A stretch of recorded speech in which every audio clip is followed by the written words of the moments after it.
O'Flynn, who was the once editor of the Daily Express. Political editor. Political You've editor. elevated me. Why not? Also campaign director for UKIP during the Euro elections, and I guess from that we can tell he did a pretty good job. He did. So,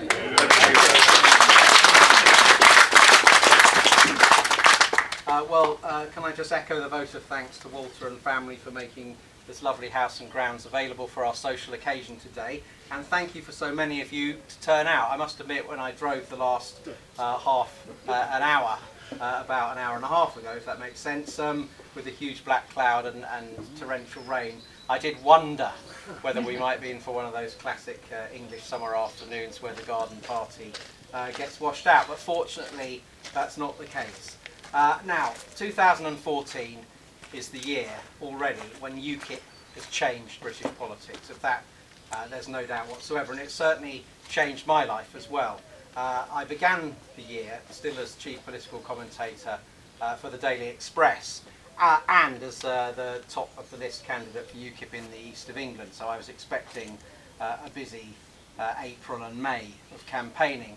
But just before Christmas, Nigel came up to me and had a chat and asked me to be communications director for the party during the election campaign to come. And often over the last few years I've gone round gatherings like these and urged everyone to make the contribution they can to UKIP, whether it is as a candidate, an activist, a funder, whatever it might be. So I could hardly then turn Nigel down when he said he wanted me to come and in effect be the chief spin doctor for this very testing period that was to come. So I began that job at the end of January, and within a month I found myself also given the hat of campaign director as well. So it was an incredibly busy and momentous time. And my favourite, or I have a few highlights, but one of them would be, or one of the great phases with the TV debates with Nick Clegg. And the first debate was obviously judged to be a points win for Nigel, and then after the second debate I'll always remember being interviewed by Sky TV's Kay Burley, who many of you might know from the television as quite a tough cookie, shall we say. And she was pressing me and saying that Nigel had been on the back foot in that second debate, and I said on the contrary, I was absolutely convinced, which I would have said anyway, but happened to be true, but I was absolutely convinced he'd won the second debate by a much clearer margin even than he'd won the first debate. And as she was doubting that, her voice came into her earpiece, which was, I think, 2 opinion polls instantly had been conducted, which showed it was a landslide for Farage. And as that news came through, I said, this is a very sweet moment in live television, Kay, because what I was just telling you has turned out to be exactly true. At which point she spun on her kitten heel 90 degrees and immediately started laying into poor old Danny Alexander, who was there to defend Nick Clegg. And that was a task I wouldn't wish on my worst enemy that night anyway. Now, the results that we got, and you did tremendously well in this region in the European elections.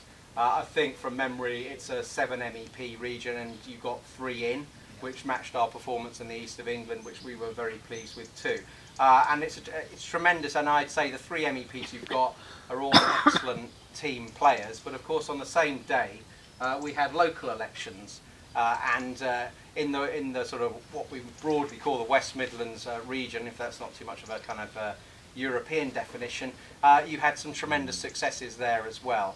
And councillors elected in the Wyre Forest, we're getting stronger in Dudley, and obviously people have been focusing on how we're doing on the eastern side of Britain, but it's what's known now as the purpling of Britain is also happening in the West Midlands. It's happening down in the southwest too. Let's not forget South Yorkshire, where we actually won the European elections in places like Rotherham and Doncaster, where of course we're having our party conference in September, and you've braved what looked like to be torrid elements today, so I would hope as many of you as possible would come to Doncaster, and I hope to see you at the conference there. We're aiming to get 2,000 party members to Doncaster, and if we can do that, we'll be on course to have the conference this autumn that has the most party members there, because as someone who was a journalist for many years, I know to my cost that those other parties, particularly the Tories and Labour, these days their party conferences aren't really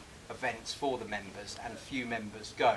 It's mainly lobbyists, PR men, obviously in the Labour Party's case trade union sort of godfathers as well. But I think we say we're the People's Party and the People's Army, we can actually make that true and demonstrate how true it is this autumn if we can get 2,000 party members to Doncaster. And it's really not that far either. I think I was talking to someone in North Cambridgeshire who said, oh, I've just realised Doncaster's only 40 minutes on the train from Peterborough for me, and it's on the motorway routes too. And the great thing about it is perceived as the sort of blue-collar heartland, Labour's backyard, but it's one of the places, particularly Rotherham, where we had that great by-election result a couple of years back, where we really are breathing down the neck of the Labour Party and giving the lie to people who say it's a matter of if you vote UKIP, you'll get Miliband because we only take Tory votes. And I know all of us who've been out campaigning know that if there ever was a semblance of truth in that, it's certainly not true now. And time after time, and I've been told this again today, people are saying that in fact for UKIP, when we get Tory voters over, sometimes they are just voting for a particular local election reason, or say we'll vote UKIP in the Euros, but I'm withholding, I haven't made my decision yet for the general election. But when we get Labour Party people over, or historic Labour supporters, in my experience, they really do tend to stick with us because they really are alienated from the Labour Party. Used to be the party of the British working man and working woman, and now has become increasingly a party of vested interests, of welfareism really, of sort of mass uncontrolled immigration. And for the first time ever in its history this year, the Labour Party actually took a higher share of the vote in London than it did in the northeast of England, where UKIP was the challenger and UKIP got one of the three MEP seats there. And Labour was sort of slightly cock-a-hoop about how well they'd done in London, but I see that as a crucial breakthrough for us, because increasingly the Labour Party is the party of the big inner cities, and those old working class communities in other towns and cities across England in particular, but even Wales, where we ran them very close in the popular vote, and Scotland, where we had our first MEP elected. Those communities are disenchanted with Labour, and I think in the long term this party is a bigger threat to the Labour Party even than it is to the Conservative Party. And I predict now that in the 2020 general election, which probably seems ever such a long way away, but it isn't really, we'll be taking Labour seats by the sackload and by the dozen. But that's another battle further down the line. Something else that's happened that's been absolutely tremendous over the last few years is the growth of UKIP membership, and I think the turnout for an event like this gives testament to that. When we fought the 2010 general election, believe it or not, the party membership nationally of this party was 15,500. We are incredibly close now to hitting 40,000 members, and it'll be touch and go, but I think we might even be able to do it by the end of this month. We shall certainly have done it by the party conference in September, and that will put us on track to have a higher membership by the general election, if we can keep the momentum going, than the Liberal Democrats. So no one can now say that UKIP is a marginal or fringe party. We've been the first party for over 100 years to win a nationwide election other than Labour or the Tories. You know, the Liberal Party didn't manage that in over 100 years. We have done it, and I think the political commentariat, which I used to belong to, has failed to understand. It's really quite perplexed about what's happened and why UKIP has made it, and I think that's because they are so concentrated in the metropolitan area. You know, one hears about Notting Hill set and the Islington set for Labour. Well, UKIP has broken free of that. We're not so popular within the M25, and we don't expect to be having many councillors in Islington anytime soon, but I see that potentially as a strength for us. Now, we fought the European elections as a deliberate thing. It was pretty much the Nigel Farage show, and I'd like to, you know, I'm sure what I say will get back to Nigel anyway, but I would even so like to pay tribute to him as someone who spent probably more hours with him by far than with all my family put together this year. His coolness under fire and his ability to take this intense pressure was quite outstanding and extraordinary, and we are really, really lucky to have him. And we have a leader who was the right man at the right moment and with the right message. And just before, I think it was the day of the second TV debate, and it ended up with me in the ante-room with him, and everyone else had filtered away. And Clegg had one person with him, and they were about to go on, and he looked at me and he said, "Well, would you fancy doing this?" And I had to say, "Not really, not really." And the two of them went on, and you know, seeing it from that closeness, you understand the intensity of the pressure that these guys are under. And Nigel, from that moment, produced a fantastic performance and went into bat every day against what was, let's face it, a pretty hostile media, particularly the newspapers, whether they were the left-wing papers, the Mirror and the Guardian. They woke up to the fact that we were making massive inroads in Labour areas, and I think it was the trade unions who actually noticed first. So they put out this campaign claiming we were going to shut down the National Health Service and scrap maternity rights. And I think we've got to take the Labour Party on really strongly in the next 6 or 9 months and nail the lies that they tell about us. And what we need to do from taking it on from the European elections is prove that we're not a one-man band. It was a presidential campaign, and it boiled down really to a question of are you with Farage or against him? And that was a great question for us, because we knew that even if 2 out of 3 or 3 out of 4 people said, well, I'm against him, that would leave us with a quarter or more of the vote. And in fact, we did rather better than that. And if you strip out the London effect and Scotland, where despite getting an MEP in with a fantastic show, you know, it's 5-party politics up there and we are weaker. If you strip those figures out, then, you know, in most regions, including this one, we were well over 30%, you know, and clearly at the top of the poll. But we aren't going to be able to fight a general election like that, because the one-man band thing will stick, and people are looking to see a competent team of people. And very shortly, perhaps in the week ahead, next week, Nigel will be unveiling a team of at least a dozen spokesmen and women on the various policy areas. And we will have very strong advocates in areas like health, to say, yes, we are a party that believes in the National Health Service, but we remember those initials NHS. We remember the first initial N stands for national, whereas the Labour Party seems to think it stands for WHS, the World's Health Service. And the NHS people are under massive pressure. People have paid into it all their lives, are entitled to expect excellent free treatment when they need it. But I think they're sick of seeing, and old Labour Party supporters sick of seeing, those who can come in from abroad having never paid into the pot get this excellent, brilliant idea that the British people came up with for their healthcare future. And yes, we need to make sure the NHS is more flexible, more responsive to patient needs, but we are a party that will bat for it, so it's there for the people who've paid into the pot all their lives. And I think we can really take the fight to Labour on that message.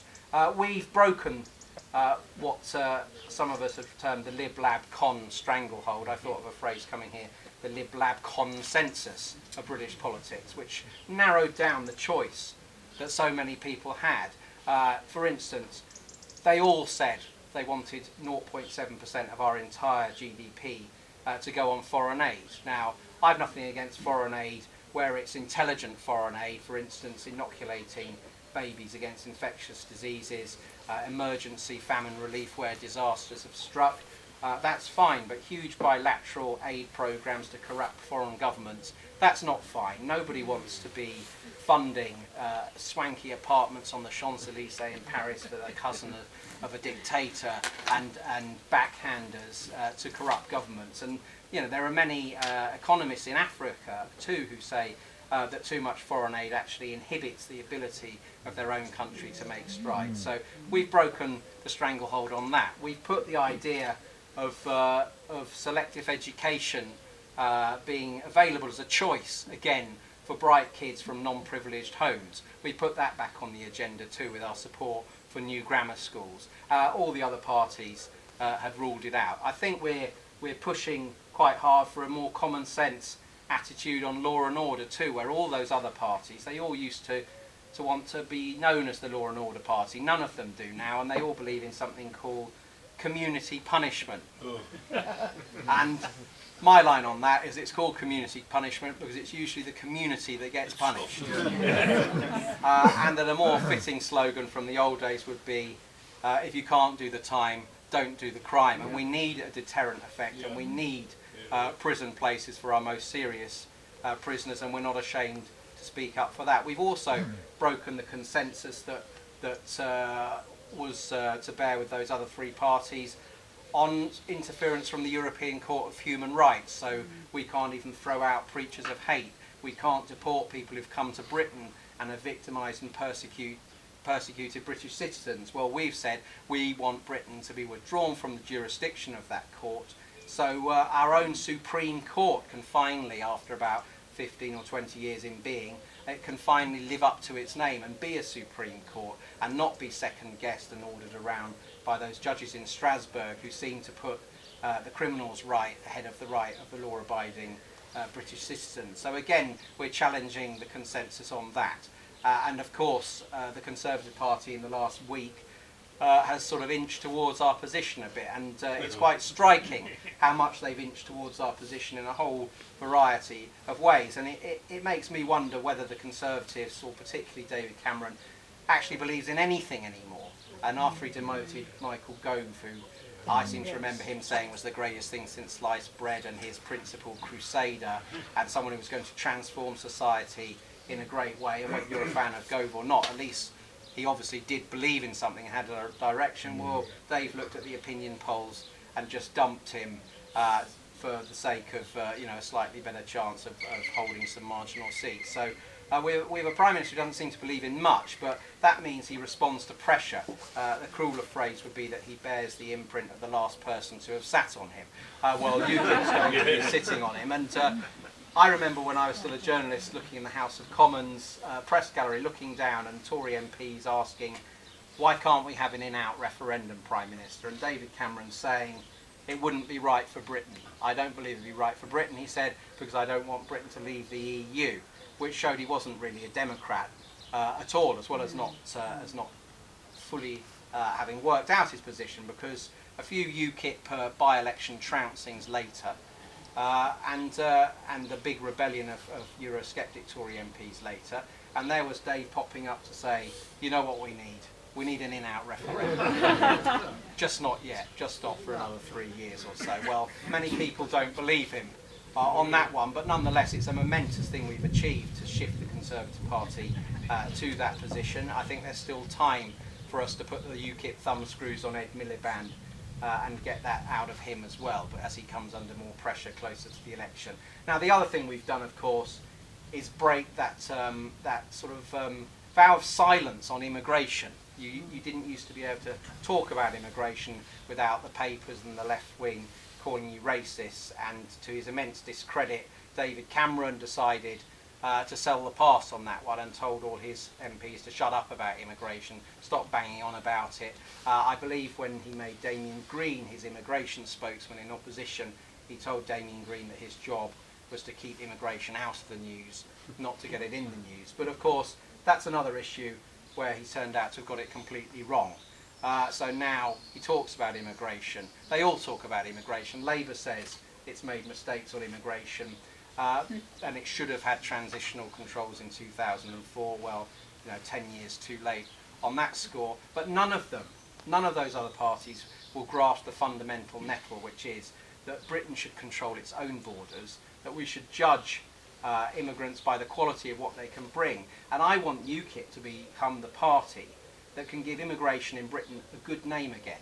But we can only do that if we limit the volume of immigration and control the quality of immigration. So at the moment we have this system where anybody at all can come from southern and eastern and the rest of Europe with no skills, with large numbers of dependents, and has unqualified ability to come and settle in this country, and despite what Dave says, very quick access to all our benefits, including in-work benefits. And when you're coming to work in a minimum wage job, as many of the migrants do, you'll only be paying about £600 a year in income tax, and maybe the same again in national insurance. If you've even brought one child with you, that's £5,000 for a school place and £1,000 in child benefit, never mind the cost of the NHS, transport, police, the rest of it. So low wage immigration has suited the very big businesses who've done a dirty deal, I think, with the Tories and with Labour, but it's undoubtedly compressed the wages of what is the British traditional working class, and I think that's why so many old Labour people are coming to us. But you cannot control immigration properly while we are a member of the European Union with those treaties enshrining complete free movement. And if we can keep focusing on that, I think that's what delivered us the win in the European elections. Now, of course, people want to hear more. What do we stand for? I likened it to, I don't know if you remember, the band Wet Wet Wet had a single which was top of the charts for 14 weeks, Love Is All Around Us, and it dominated the charts so much and became so popular that even the band got sick of it and they withdrew it. Now really, I think we won the European election with like a double A-sided single, and side one, the European Union interferes too much, and side two, we need to get back control of our borders. And both those hit records were hits. The British people responded, they agreed, they enjoyed it, they liked it. But they're becoming a tiny bit bored of it if that's all we say. And what we're now building for the general election, we need to come out with an LP. We need 12 tracks. And people want to have those 2 tracks on it, but that's not what they want alone. We have to broaden our message. So we're doing a lot of work on policy when it comes to tax, when it comes to welfare, the NHS, and all the big issues that people care about. And we are going to be the common sense party at the next general election, but we are going to have some eye-catching policies and some strong advocates apart from Nigel to spread the UKIP message. I sincerely believe that we can change politics even more next year if we get this right.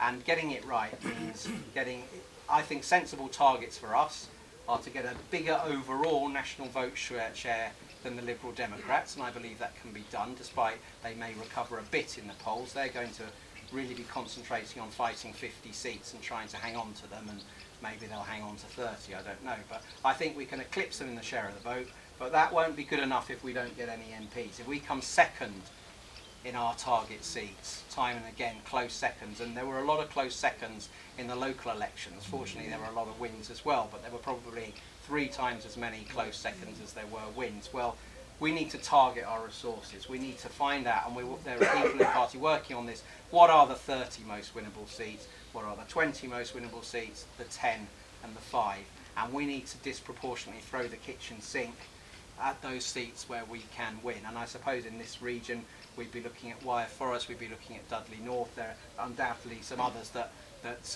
I don't have the local knowledge to tell you what they are, but I think we need to fight every seat, unless there is a particular Tory or Labour MP who's got such a good record on our issues that they can come and convince the local UKIP branch to give them a buy and make pledges about their future conduct and fighting for UKIP policies. But frankly, I don't see that happening at all. I think we will end up fighting every parliamentary seat, but we must fight some seats more strongly than others, and that involves asking people who are candidates and branches in seats which may be quite promising but aren't winnable, to lend your activists to the seat that you can get to where we can win. And that is going to require people to be very grown up and to put the party, the wider interest first. And we've never really asked people to do that in that coordinated a way before. But for instance, a lot of people think that Nigel will end up fighting in Thanet South, in Kent. If he does, or wherever he does, I would like to set up, and we will set up, probably over the internet, Team Nigel, where I would like to have 1,000 UKIP members join Team Nigel, and what that would mean would be 1 weekend a month spent in the seat. So every weekend we'd have 250 UKIP activists in that seat, because the most important thing, I think, is to get Nigel into the House of Commons. And then the second idea is that he shouldn't be there on his own.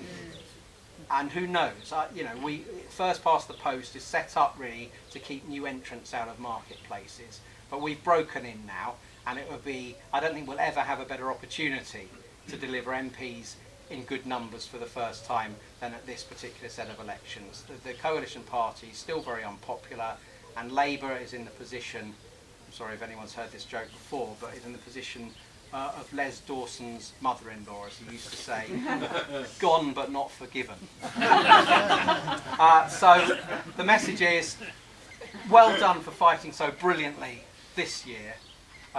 July and August are traditionally a time where one can recharge our batteries. Some of you I know will have an interest in, for passionate, principled reasons, in the Scottish independence campaign, which is going to dominate probably political discourse in August. But I think it's an opportunity, despite UKIP having a strong position on that and wanting the Scots to stay, because we are the United Kingdom Independence Party. Nonetheless, a lot of UKIP people can kind of recharge the batteries and be ready to hit the ground running in September for that long run-in to the general election next year.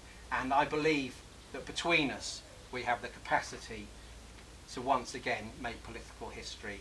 And thanks for listening to me, and I'm quite happy to take some questions as well. Thank you.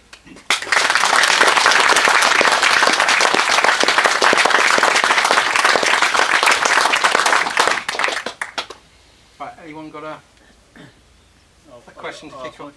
Okay, take you off. Go on. I'm just keeping the momentum going, really, isn't it? Now, I mean, we did very well in the European elections and the local elections. Yes. We've now got Cameron filling his front bench with sort of eye candy and all that, and appointing a relatively Eurosceptic foreign secretary. So it's difficult now, isn't it? Keeping that momentum going. Yeah. Well, I don't think. I mean, for a smaller party, as we still are, and not as small as we used to by any means, it can be hard to stay in the news and to keep visible out of election periods. That's true.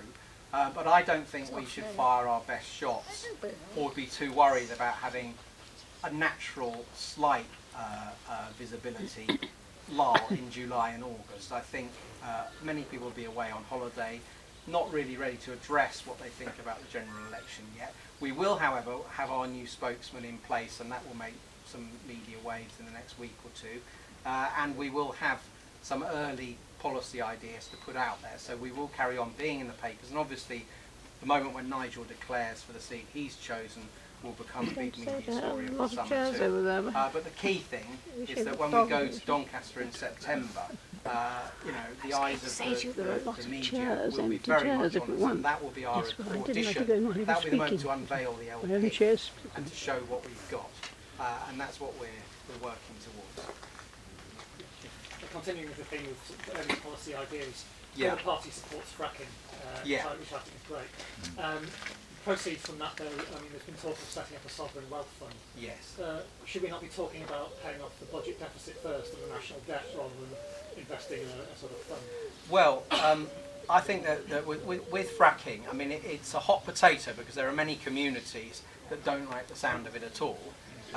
And what we need to do, I support the idea of the sovereign wealth fund for some of the profits from fracking, but we also, I think, need an element of the profits to go towards local community schemes. So it's not just a matter of where fracking can work.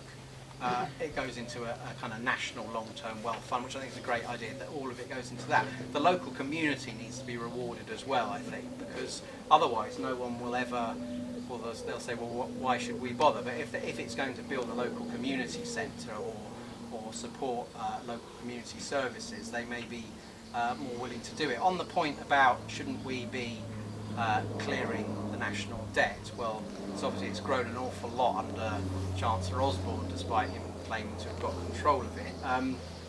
I think, to be blunt, we have to, our challenge with our manifesto is to win votes, right? We can't take on every single challenge. We have to be fiscally responsible, and we will be. But if we deliver a kind of manifesto of extreme austerity,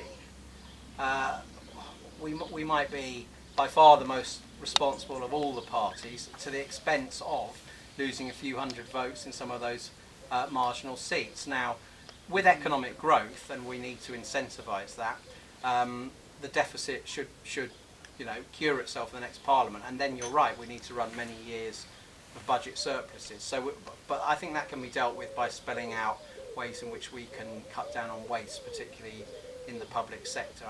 I think that the idea of a sovereign wealth fund for fracking could really be onto something, particularly if we can specify a very good cause, a long-term issue for it to fund. I was just going to say that this new manifesto is paramount. There were quite a few complaints while we were canvassing locally. They said, we don't know what you stand for, we haven't seen your manifesto. We probably would have done better if they'd been a more coherent manifesto for that local election. But certainly, if we get something we can get out, something meaty we can get out. Yes. Well, I think that's right. We need to address the big issues, but the problem probably for the last general election was too much manifesto rather than too little. You know, the guy who wrote it is now a member of the Conservative Party, but you know, David Campbell Bannerman approaches you with a big volume that looks like War and Peace. Head for the hills, I think. So we don't want another inch thick manifesto, but we do need to cover the main issues and set out our broad approach, right? And actually we have got lots of policies, but two of them sort of obliterated the rest. And it's true that in politics, most people aren't obsessed with politics. I'm sure most of us here are very interested in politics, but you will know from canvassing that most people only think about politics perhaps for a few seconds a week, or when something goes wrong for their family or their community. And so we mustn't make the mistake of thinking people are political obsessives and want a policy on how people should dress for the theatre, which I think there was one proposal in our last manifesto that you shouldn't be allowed to go to the theatre if you're not formally dressed, and that sort of thing is a bit balmy. So yes to addressing the main issues, but we'll keep away from the war and peace type approach. Patrick, thanks a lot for coming along.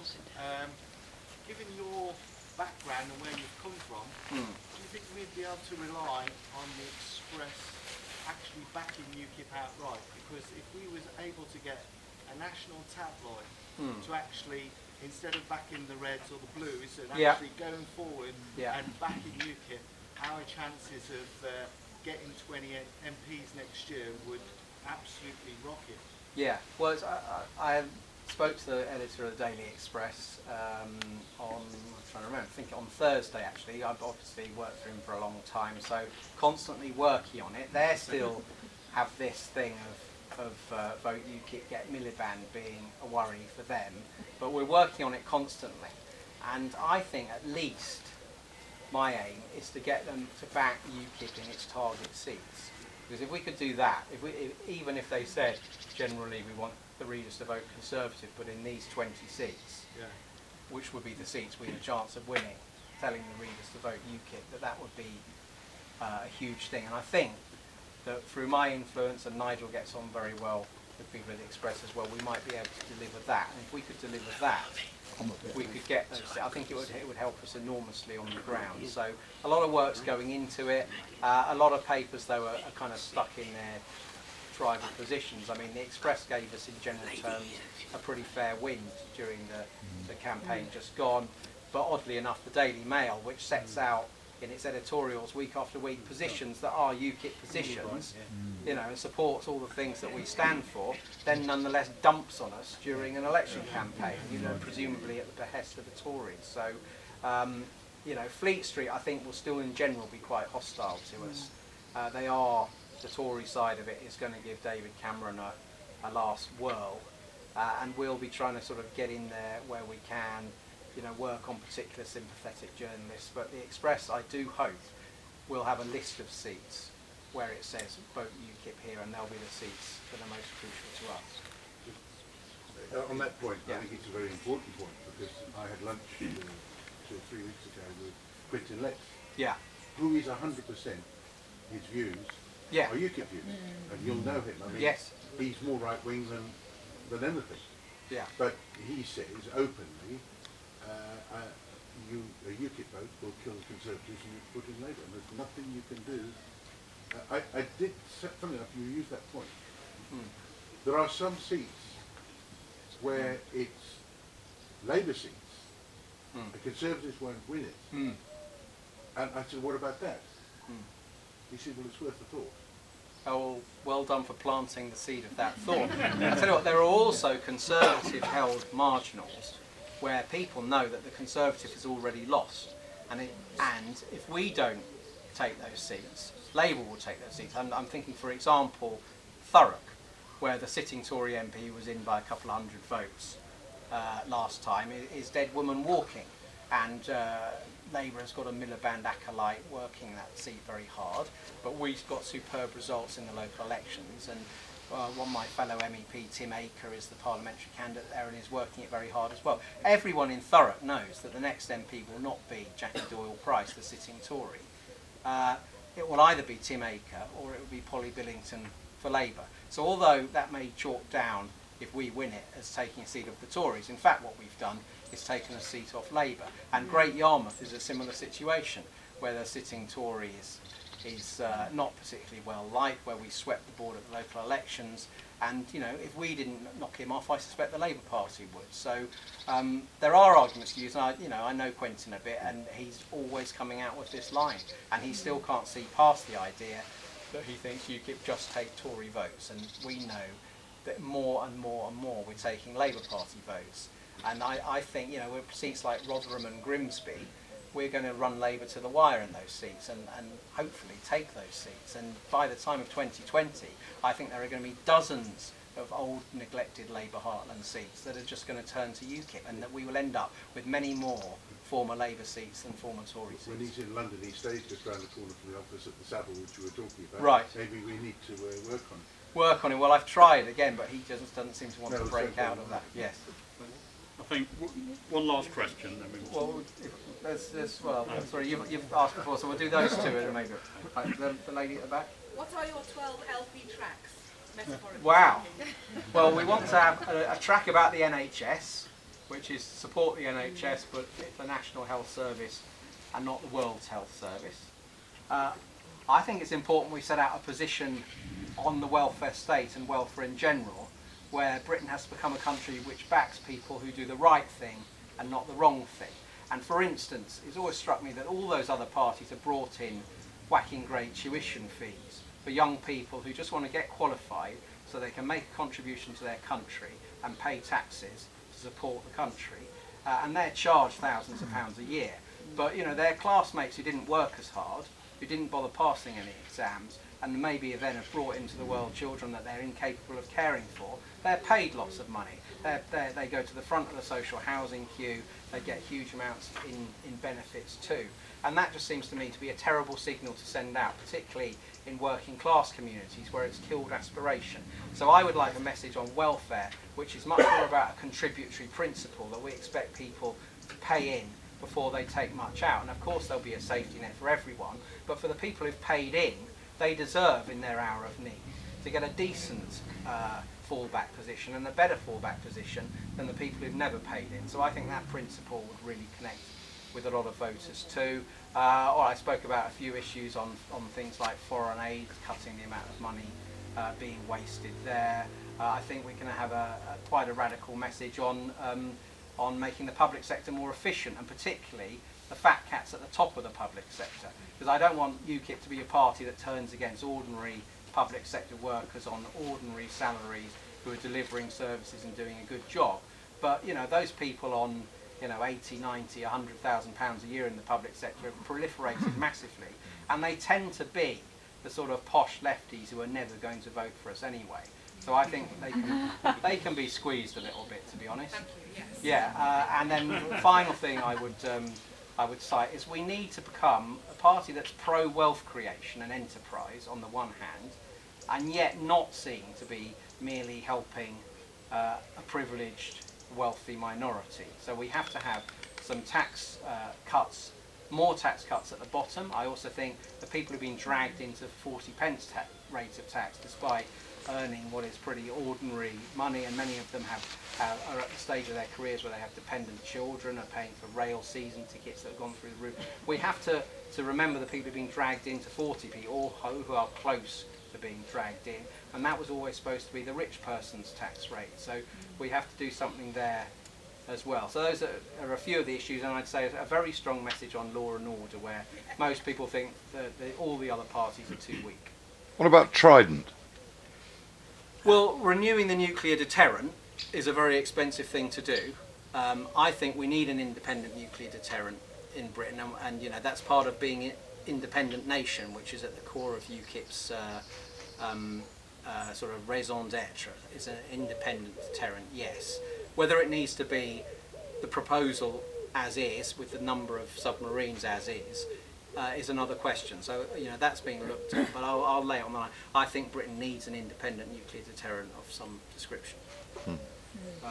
Should Rolf Harris be locked up? Sorry. Well, yeah, you certainly should.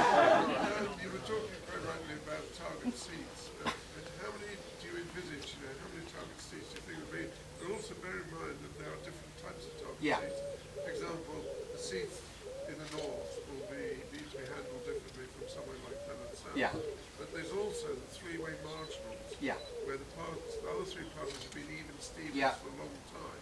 And if we can overhaul one, you don't have to go much further to overhaul all of them. Right. Now, I'm conscious I'm keeping people from their food, so I might make this the kind of last one. But I envisage that we'll have a list of about 30 target seats. Now, sort of 10 of them will be, you know, if we were really on a purple patch, to coin a phrase.